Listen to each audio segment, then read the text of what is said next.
你说加热太多失败？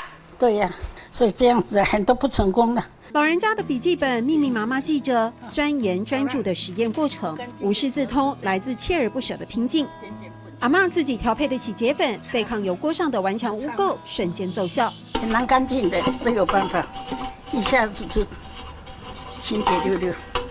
强调天然的最好，阿嬷把家里的大小物都拿来实验，洗肉、洗菜、洗水果，吃下肚也保证安全。以前做妈妈肉洗衣机呀，那么我这个就是妈妈肉洗衣粉啊。原本是10多年前从黄豆得到的灵感，发现天然皂素可去污，却有让河川优氧化的后遗症。阿嬷后来改用碱粉小苏打，依旧坚持不用化学成分。现在很多人说我这是天然，其实天然是嘴巴讲的，真的有经过国家的检验的，可以说是我们第一家。因为媒体报道，阿嬷的天然洗洁粉开始广为人知，现在老人家更积极，到处推广。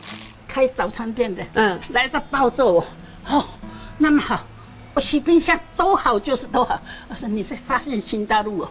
挫折没让他气馁，反而更激发向前的动力。从乏人问津到知名度大开，洗洁粉的好，不止好在天然，也好在老人家最诚恳的实在。时代在进步啊，诚实绝对不会退步。做生意后要走良心，张做得到，长长久久。长长久久。做生意要凭良心，才能长长久久，对不对？所以你都这样跟儿子说。对。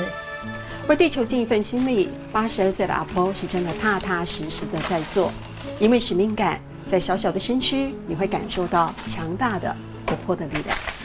做生意愛做良心，張做得到，長長久久。做生意愛做良心，張做得到，長長久久。